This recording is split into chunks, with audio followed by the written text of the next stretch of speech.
थे तो ईवीएम भी लूटा जा रहा है, आप सबके सामने दिख रहा है। यही लोग पहले ईवीएम का विरोध कर रहे थे, यही लोग कर रहे थे ना। नरसिम्हा और दुनिया के सबसे बड़ी लोकशाही की डकैती है ये कि ईवीएम से आजादी का ये आंदोलन। तो मशीन ही है ना, मशीन को तो कोई भी कंट्रोल कर सकता है, जहां से भी कंट्रोल कर सकता है। तो आप वहां बूथ पे आप सीसीटीवी कैमरे लगा सकते हो, जो बूथ लूटेगा उसको देखते गोली मारो, ये करने से आपको कौन रोक रहा है। जाके बाहर में कहते हैं मदर ऑफ डेमोक्रेसी, और यहाँ डेमोक्रेसी जो है हाईजैक कर लिया गया है। कि जो 19 लाख गायब ईवीएम का मसला है, वो मसला इस पर अविलंब इमीडिएट बहस हो। गोदिक पत्रकार के लिए जब 12 बजे रात में सुप्रीम कोर्ट खुल सकता है, तो इतने बड़ा सेंसिटिव मैटर पे, इतने बड़े मैटर पे ये कोर्ट में पेंडिंग क्यों है? इलेक्शन पिटीशन पिछले बार का पड़ा हुआ है कि oppose EVM save democracy, oppose EVM save. 24 में अगर ईवीएम की सरकार आ गई तो पता नहीं कि प्रेसिडेंशियल फॉर्म होगा कि कौन सा फॉर्म गवर्नमेंट का होगा। नया संविधान सभा बन जाएगा, संविधान सभा बनेगा और सारा इलेक्शन सब खत्म हो जाएगा, तो आप फिर चुनाव भी नहीं लड़ पाएंगे। ये नारा 1942 में गांधी ने लगाया था कि करो या मरो, उसी तरह से डू और डाई है। नहीं तो पता लगा ये कैसे हो, कहां से कॉन्फिडेंस आ रहा है कि अब की बार 400 पार, कहां से, कौन सा ऐसा आपने काम किया? किसान सड़क पे है, छात्र शिक्षक सड़क पे है, मजदूर सड़क पे है, पहलवान सड़क पे है, तमाम लोग सड़क पे है। ये कॉन्फिडेंस कहां से? आज जो नंबर जो रिलीज किया गया है, थंबनेल और टाइटल में यही नंबर लगाएं। मैं रिपीट करता हूं एक बार फिर, 9667722062। थंबनेल में और टाइटल में यही लगाएं कि अगर आप ईवीएम के विरोध में हैं तो इस पर मिस्ड कॉल मारें। ये सारे साथियों से निवेदन है। बहरहाल बहुत सारी बातें हो गई हैं, मैं 2 मिनट बोलूँगा, ज़्यादा नहीं बोलूँगा। देखिए, मशीन ठीक है नहीं ठीक है छोड़िए, अगर आदमी का दिमाग ही खराब हो जाए तो मशीन क्या कर लेगा? अगर प्रिजाइडिंग ऑफिसर वहाँ पर वही बेईमान हो जाए, अगर डिस्ट्रिक्ट का डीएम ही बेईमान हो जाए, इलेक्शन कमीशन ही बेईमान हो जाए, सरकार ही बेईमान हो जाए, तो मशीन क्या कर लेगा? सवाल यहाँ जो है ये है, फंडामेंटल क्वेश्चन है। साथियों, एक आज़ादी मिली थी 1947 में, लेकिन ये समझ लीजिए कि ईवीएम से आज़ादी का ये आंदोलन है। और मैं आपके सामने, मेरे भाई हैं अभी लोकेंद्र जी आए हैं, आपको दिखाना चाहता हूँ। 30 नवंबर 2023 का एक सज्जन ने एक फेसबुक पोस्ट लिखा है और उसमें लिखा है कि खाचरौद नागदा विधानसभा कुल मत गिरे 1,78,364, अन्य प्रत्याशी 8,364, भाजपा 93,000, कांग्रेस 77,000। 93 और 77 का आंकड़ा इनके 30 तारीख को याद है, 3 दिन पहले। और जब रिजल्ट आया तो 93,000 और 77,000 के पास ही है ना, आपके जो लिखे हैं वो। दिलीप सिंह। अच्छा, तो ये देख लीजिए, तो ये क्या कलाकारी है, ये सब हम लोग समझ रहे हैं। सीधी और सीधी बात है, ईवीएम से चुनाव दुनिया के सबसे बड़ी लोकशाही की डकैती है। अगर हम ये चाहते हैं, एक इंसान भी भारत का चाह रहा है, भारत का चाह रहा है कि हम कागज से हम अपना वोट दे, तो इलेक्शन कमीशन को ये बात ये माननी पड़ेगी। जितने भी आप पक्ष आप रखेंगे आप ईवीएम के समर्थन में, अभी राजेंद्र पाल गौतम जी ने कहा है कि कहीं से मशीन ही है ना, मशीन को तो कोई भी कंट्रोल कर सकता है, जहां से भी कंट्रोल कर सकता है। आपसे पहले नासा वाला यहाँ का तस्वीर जारी कर देता है भारत का। तो जितने आप पक्ष में समर्थन देंगे, उस सब के खिलाफ हमारे पास आर्गूमेंट है। कह रहे हैं कि भाई बूथ मैनेज होता है बैलेट पेपर से, तो ईवीएम भी मैनेज होगा। कह रहे हैं कि बूथ लूट लेते थे, तो ईवीएम भी लूटा जा रहा है, आप सबके सामने दिख रहा है। अब तो वीडियो बन रहा है मोबाइल फोन, पहले तो मोबाइल फोन नहीं था, तो बूथ ये ईवीएम मशीन भी लूटा जा रहा है।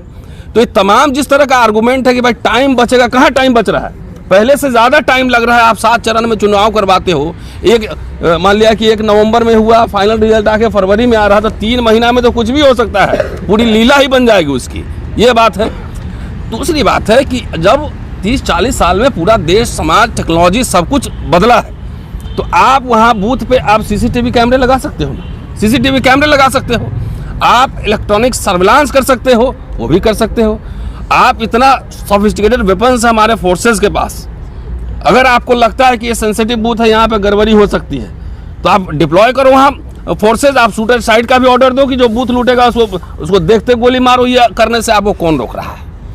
क्यों? एक खास तरह के लोग ही, एक खास तरह की पार्टी ही, भाजपा एनडीए, यही लोग पहले ईवीएम का विरोध कर रहे थे, यही लोग कर रहे थे ना। नरसिम्हा और अडवाणी जी ने केस भी डाला, और इन्होंने किताब भी लिखा, सुब्रमण्यम स्वामी ने केस डाला था, किताब भी लिखा।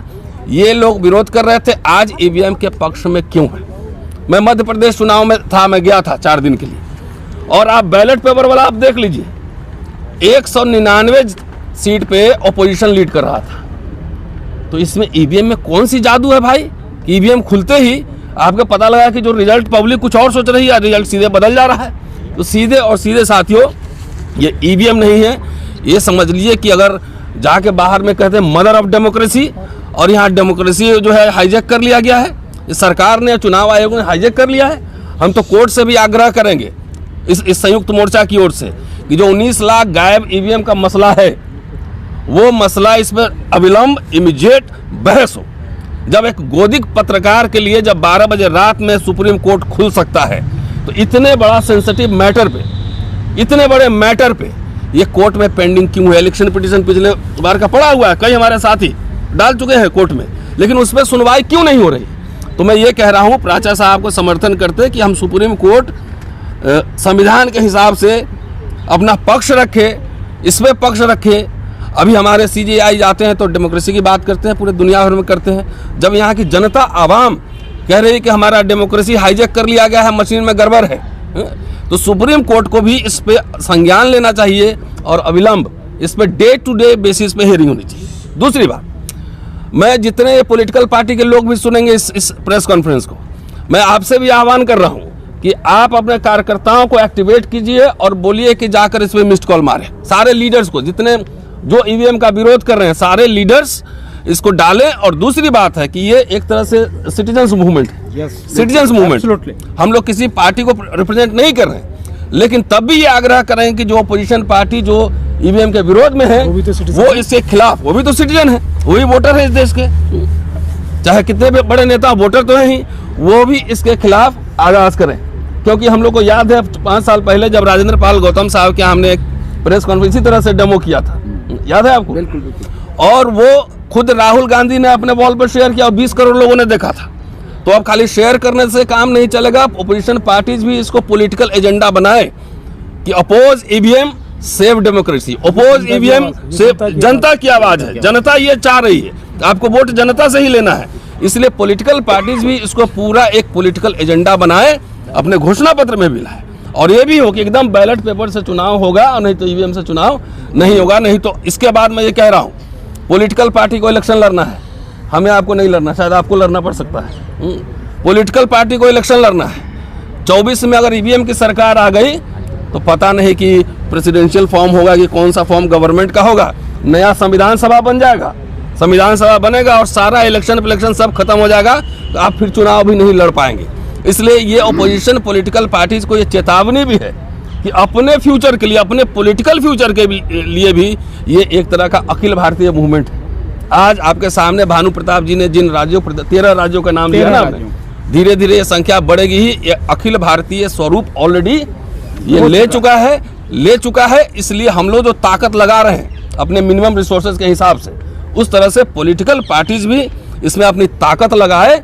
और पूरा लोहिया के बाद से फिर मैं खत्म करता हूं कि चुनाव आयोग नहीं मानती है तो पॉलिटिकल हम लोग हैं ही, हम लोग फ्रंट में लीड करेंगे।